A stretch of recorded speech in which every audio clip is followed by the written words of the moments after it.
kinds of good stuff here. Oh, absolutely, we do. So, these are Sicilian melons that we're going to be using. Burrata or? Burrata, absolutely. You said it right. I try. I'm from Nepal, so I try to pay Roll your respect. R's. Roll your R's. And what do you got there? It's a little oil and vinegar? No, it is just a very nice extra virgin olive oil. So, here comes Tom. Hey, Tom. hi, Tom. This is Barkha. How are you doing? We're getting organized. Tom, this is Burrata. Burrata. And which kind of, you told me, it's the Sicilian melon? Sicilian. Sicilian melon. Mm-hmm. So I'm just going to tear it. Okay. And we got something in the oven here.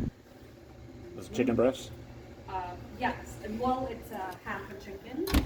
Half a chicken. Mm-hmm. So this is peach mostarda. Ooh. With some mustard seeds, some Aleppo chili peppers, some fresh peaches, dehydrated peaches. So it's going to add a little bit of flavors. All right, so we got some beautiful prosciutto. Wow. Molten salt. That's just salt. Yeah, molten. Molten. Malden. A little pepperoncini. Yeah, this is Aleppo peppers. Mint here. Just add a little bit of color. We ran out of mint. We got plenty. Yeah, are you growing some or the building? Yeah, we have an herb is? garden on the side. Okay, your personal or the buildings? Yes. Yes. Here you are. Ooh. Da-da-da. Okay. Right here to make like a small circle with this. Okay. All right, so what do we have right here? So it's a pea remoulade. It has our house tartar sauce, some peas, some Old Bay for a little bit of zest, and a little bit of our house seasoning that I cannot really share. Oh, okay. That's gonna nice golden brown there. And this is pea That's salt. the salt. Yeah, Okay. pea salt. So we got a little cauliflower mash here. We're gonna warm this. And this is gonna go with the chicken that we have. Too bad we don't have any food. Right. Ooh, plating. Beautiful. Quite the little lunch we've got here. Molten salt. Some nice pea tendrils to add crunch to our flavors. All right, I think we're about ready. Yeah. Hi, I'm Charlie, and it's been a minute since we've had a show here in Milwaukee. Been traveling a little bit, but we're back. And today, on Munching Around Milwaukee, my guest is Barkha Daly. Barkha? Hi. Great to see you. Thank you for having me. Absolutely. Thanks for coming. So Barkha is a former chef owner of 3 restaurants in Thiensville, the Cheel, the Daily Taco, and the Baaree or the Baaree? Baaree. The Baaree. 3 restaurants. And now she's currently the general manager of the Mason Street Grill and the iconic Pfister Hotel downtown Milwaukee. We'll get into Mason Street Grill and we'll get into your restaurants up in Thiensville. But first, we need to show you what she's made here for us to share. So, Barkha, why don't you tell us a little about what we got here? Oh, that's fantastic. We have some Sicilian melon with some Malden salt, Aleppo pepper, and prosciutto topped with a little bit of fresh mint. Perfect for this summer. We just added this on our summer menu. And some You're burrata? going to love it with the burrata. With burrata. All righty. It's Italian, he told me. See. All right. And another little something. Maryland crab cake, fantastic jumbo lump crabs, no fillets, very light 4 ounces of crab cake with pea remoulade and some pea tendrils and pea salt on top. It's fantastic with all the flavors. We're not going to make any jokes here. All right, and finally, we have the roasted chicken that's also on our menu. Iconic, has been there forever. Cauliflower mash, Bacardi lemon sauce, and some preserved lemon on there as well. All right, so I'm going to have you start since you're the guest. And you'd start with the thing as we we get rolling. That's the All easiest right. one to serve. And just send that over to Tom, and he can give it to me. So let's start where we usually start. Figure out Okay. how we got here. What's Okay. the beginning? So you were born in Nepal, I was, yeah. and you lived there until I was, college. yes, until I finished my high school. So, our college, I wanted to make sure I got my college degree from here. So I came here, and I thought all of the U.S. was the same, right? Chicago, yeah. Times Square, and then I went to Sheboygan. So that was, it was the same, right? Times Chicago, Square. Sheboygan, all the same. Yes. But I loved it. you, Lakeland Tom. University is where I went for my undergraduate Give me degree. some of that crab cake. And then the rest is history. But I kind of did not think food as a path. I Right. So would you take. went and got 2 degrees at Lakeland, and then you got your master's at Alverno College. Alverno. Yeah. And so, what was did you have a plan in place for your education, where you wanted to head? Yes. So when I first came in here, I wanted to be a criminal profiler. And then I found out I cannot do that because I was not a U.S. citizen.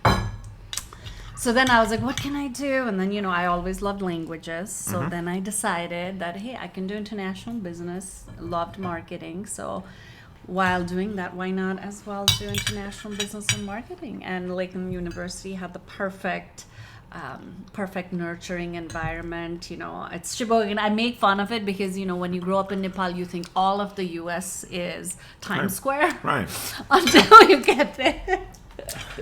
They have some good restaurants in Sheboygan, but Ooh, fantastic. Yes, just like Milwaukee, those are all newer ones and relatively thank new, you, Tom. All right. So we're at you're in your career in international business, international business development and marketing. So were you here in Wisconsin, or did you go around all over the place? So I worked at one of my first job the day after I finished my undergraduate degree. I started working at the World Trade Center, and their Wisconsin branch was located in War Memorial Building. Oh, sure. So I did that for a little over a year, during which time I started looking for my master's degree, and I got into Alverno, but needed a little more paycheck, increase than nonprofit. So I started working at an insurance firm as a marketing coordinator.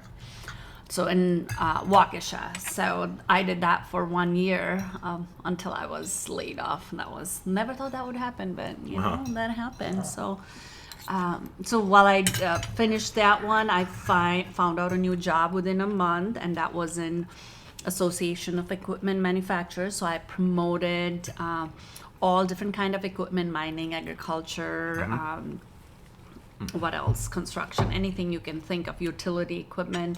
So bringing in buyers from outside the world. So I would travel to different trade shows. We would hold trade shows like ConExpo ConAg. That's one of the largest largest trade shows in all of the Americas. That happens in Vegas, in 10 days in Vegas. So are you traveling internationally, or just bringing international business here? I was not really traveling internationally, except for when I traveled by myself, but not so much for business.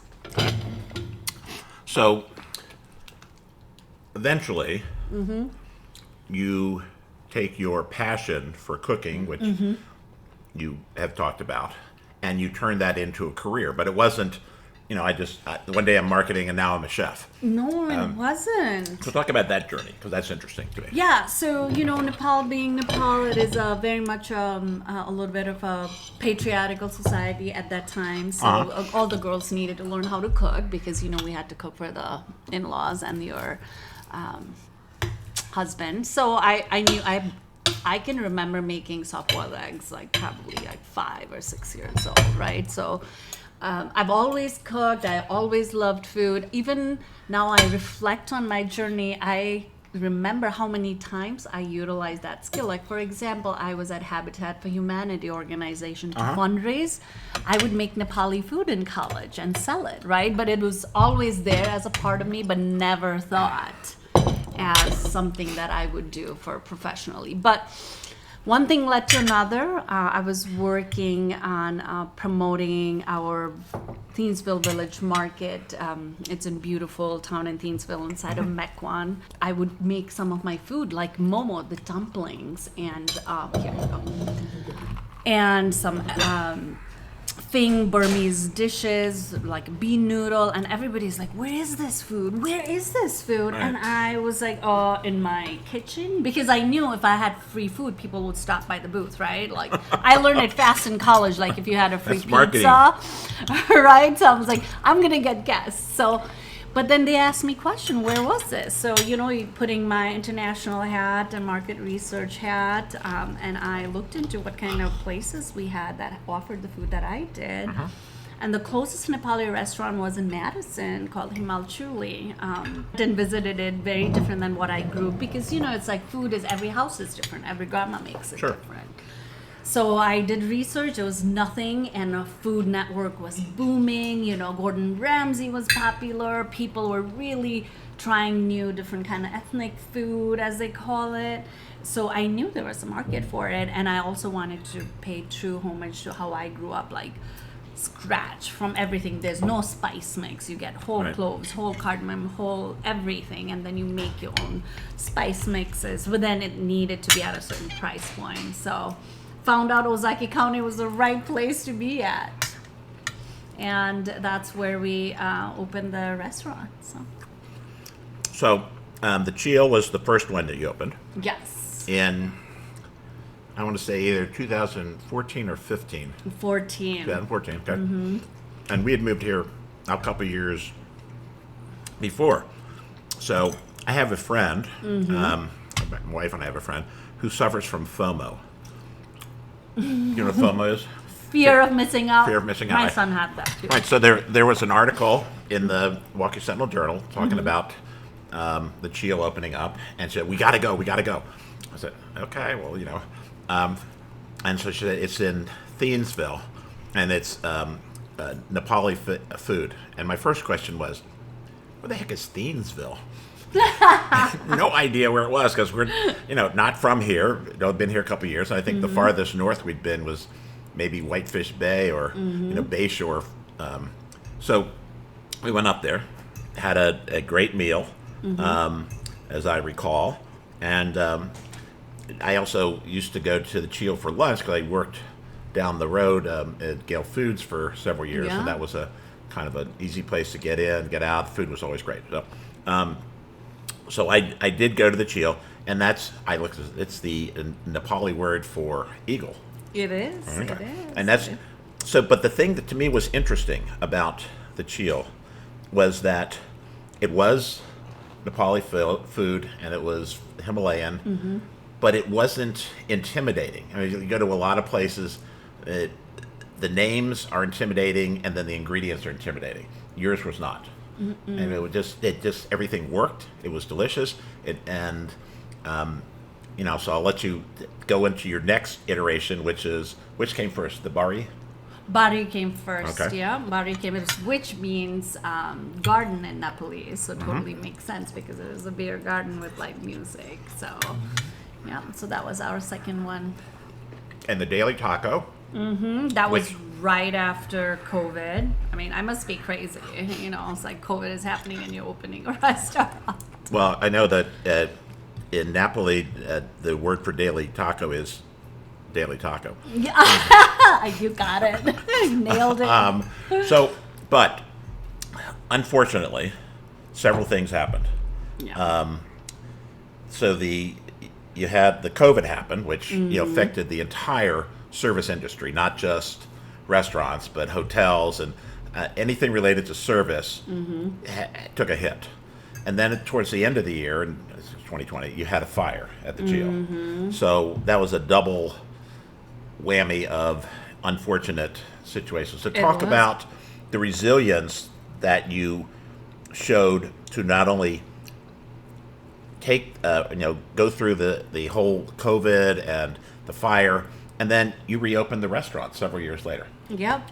So talk about that a little bit. Yeah, I mean, it hit hard COVID. Everybody, all the different kind of service industries, not just restaurant, but it was specifically difficult for us. We didn't know how to navigate, right? Everybody has different ideas of what's safe, what is not safe, what you should do, what you should not do. So you're trying to create a path. One thing we were good as a team was being agile. Okay, so first thing we figured out, what can we sell? Like drinks, to-go food, like the momo. I was telling you how momo, when I first put it on the menu, it's a Tibetan dish that's have been on our menu since 2014, since I opened. So it's a dumpling. So even that one, we would make it, freeze it, and we sell it with the steamer, because not everybody had a steamer. So we just had to be creative, right? Like, okay, drive by and let's think about all the food. We'd talk to the guests. Which one do you miss a lot? What can travel well? What can you recook? And things along that line. So we kind of pivoted there. And as we were doing that, we worked with canopies. That's also another business that got hurt because there was no events happening, things canceling. So we reached out and came in terms for our renting the canopies tent outside. So we started opening outside with, I think it was 6 feet, was it? Like that's what I think we started with distance that we needed. 6 feet, yeah. So all of that, right? Every table was measured, every chair was measured. And then we also had to keep in mind with the guests that did not care about COVID, because all guests are, as a business owner, all guests are my guests. So we also had inside with the same kind of spacing. We tried to make sure we made everybody happy. So our team was really agile. During which time, I always believe, like, whatever you get, give more back. So even during that COVID time, almost every week we would go to either hospitals or invite over paramedics and give them food, because I know that was tough too. So I think all of that, circling karma back too. Right. We had a great result, and we had a beer garden. So that was built in. Always helps. And we were in an amazing trajectory, better than we thought we were going to be, than beyond previous years. And come November 8th, right, I get a call and it's like, hey, Cheel is on fire. And I was like, of course, Cheel is on fire. It's always on fire, right? They meant literally. Literally, they're like, no, literally. And I was like, oh my God, what do you mean? So we had a residence that stayed upstairs because that was a residence apartment. So they left a cigarette or whatever they were smoking, and they went for a walk for shopping. And when they came back on that patio upstairs, that's where the fire started, Wow. And I remember just standing there, and I gave up all of my professional past careers, right? So this was like literally watching your professional career go up in smoke. Yeah, I can't imagine how tough that was, given that you had basically persevered through COVID and gotten out, and we're trying to make it, and then that happened. So I just can't imagine. No, it was tough, and it was exactly a week before we were going to open Daily Taco. So then, as I am watching this place burn down, I also had realized, okay, what is going to happen to my team, right? So now I'm like, okay, I need to take care of my core team first. So what does that mean? I need to give them opportunity to Daily Taco that's going to open a week later. And then I was like, okay, what about all the new employees that I hired for Daily Taco? Now I have to call them. And I was like, I couldn't do it because I just didn't have it in me. So I called my general manager. He was there. And I was like, Drew, I'm so sorry. I can't make this call and give bad news to all these new hires who left their job to be with me, right, from different careers and paths, different occupation. So that was, it was a double whammy. But, I have always been blessed with amazing team members. I wouldn't be where I am without any single one of them. And he's like, I'll do it. And I was just hurting. I'm hurting because that's happening. I'm hurting because there are people that left their job to start this new job, and I have to let them go. Right. And it was not a good time in the service industry. One thing I did want to go back to is that you were paying it forward. You're taking care of first responders and people in hospitals. That was so much a part of what was happening here with chefs. They would make meals and then just send them out. You would free meal, come and get it, and that permeated the food scene here. I mean, it was such heartwarming to hear stories from those times that people took it seriously. That hey, we're lucky, we're okay, we'll get through this. So, and you did the same thing, so that's wonderful. So let's talk about Mason Street's Grill and all this foods from Mason Street Grill. So you're the GM there. Yes. And that, as we talked about, it's in the iconic Pfister Hotel. It's been around for about 100 years. 23 stories tall. It's the most recognized hotel in the city by far. Absolutely. And the Mason Street Grill on the first floor on whatever streets that is. Mason and Jefferson. Mason and Jefferson. Is well known, especially at lunch, for half the people that are in there are people that are working downtown, movers and shakers. You just walk in there and you see, oh, there's so and so. Oh, there's it's just a place where people go, mostly because of the location, but also because of the food. Yeah. So talk a little bit about Mason Street Grill. Yeah. As I was exploring after I had to unfortunately reopen the restaurant, then had to close it down. So I was looking for some opportunities, and this general manager position came into a spotlight. And I was just doing more research, and I met a few key members, and I learned like the love and effort that's put into everything that we create, right? Chef Mark Weber, who has been in this food scene and I feel like a century in Milwaukee, right? Everybody knows Mark Weber, Chef Weber, and put heart and soul into it, and Greg Marcus and the whole Marcus family, it's their crown jewel, and they're making sure we're sourcing the highest value as in like the quality, right? We need to get mostly focusing on quality.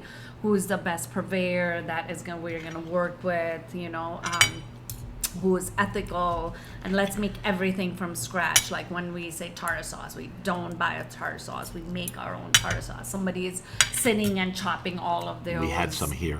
Right? All of those pickles, right? By themselves. Like it's not, everything is made from scratch, and that's not something you normally think of, and you kind of think of like, oh, the restaurant is in a hotel. It's not a hotel restaurant. It's just a restaurant that happened to be located with beautiful foods, amazing seafood, amazing steaks, amazing appetizers, and wonderful happy hours. Well, they have, if my math is good, the Marcus family has owned the Pfister for 60 years plus. And it has remained, over that time, the place for people to stay in Milwaukee. And the Mason Street Grill, as an extension of that, also owned by the Marcus Corporation, shows the same quality. And that's why it has stayed open. That's why it has flourished. And because of that attention to detail and they want to have everything be high quality, service, food, ambiance, everything. Absolutely. And then that's one of the things we preach and we live by is hospitality, right? Over there. Because I tell my teams like, hey, not everything is going to be perfect at all times, and it's, a guest might not be happy, or something didn't go exactly what we wanted, or it didn't taste how they thought it was going to taste. But in the end, it's every mistake we have is an opportunity to take you to the next level. By the time that the guests leave, how do you make them feel? Right. And then have you had enough honesty and ask them for a little bit of grace? It's like, I'm sorry if we made a mistake. It's okay. We're just human, right? But be honest about it, because we all do, and make them feel special, make them understand this, and take care of them. It's the hospitality, right? Absolutely. Like, and when they know how they felt when they left, by the time they left, and hopefully they'll give us another opportunity to take care of them, and now you have this loyal guest for a decade or more, and word of mouth. Yep. Right. So it's a great place, and it has been a great place for many years. And with you there leading the way, I'm sure it'll continue to be that. So one thing I did want to ask you. Oh boy.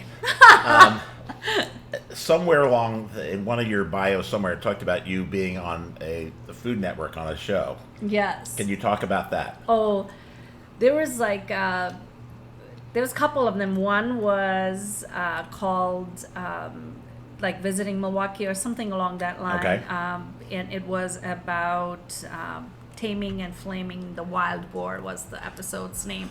That's when I met Chef Caitlin over there as Caitlin well. Cullen? Yeah, and she's wonderful. So one of the ingredients I brought was wild boar because that was very prominent in my menu as well.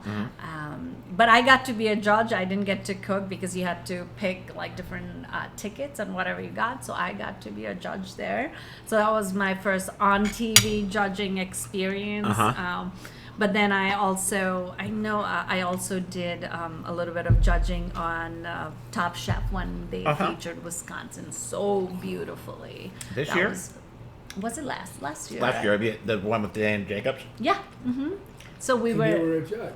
I was a judge. How convenient for Dan. No bias at I'm all, not you implying know. anything. He's amazing. It's well deserved. I'll have to go back and watch because I watched most of it. I mean, there's parts I didn't. I think I jumped to like the middle of the season. But that was a great showcase for both Wisconsin and Milwaukee. It was. So I'm going to go back and find you in that.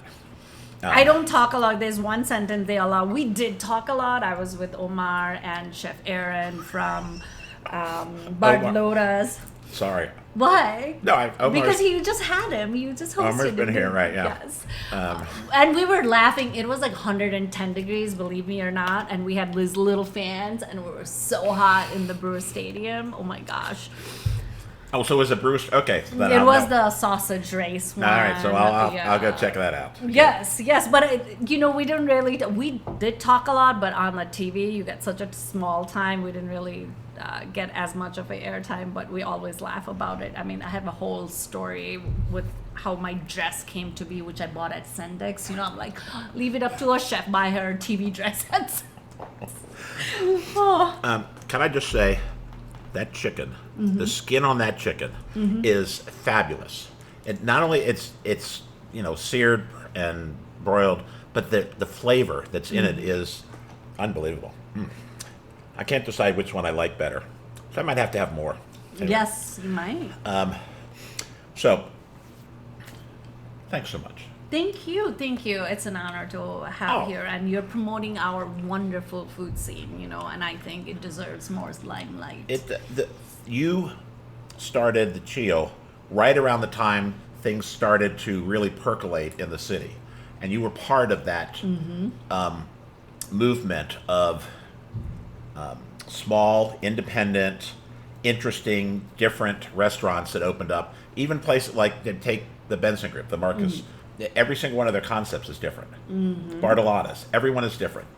You're three, all different. Very different. And that's a testament to how Milwaukee operates.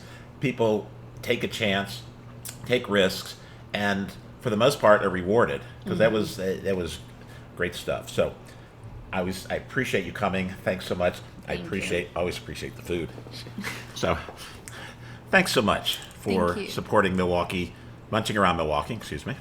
Each week we talk with one of our local chefs, restaurateurs, foodies, or food influencers about our great, vibrant food scene here in Milwaukee.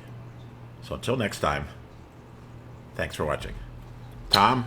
Bye, Milwaukee. Tom, everything okay? Not dropping any spoons. No, okay. Tom's signing off, and we'll see you next time.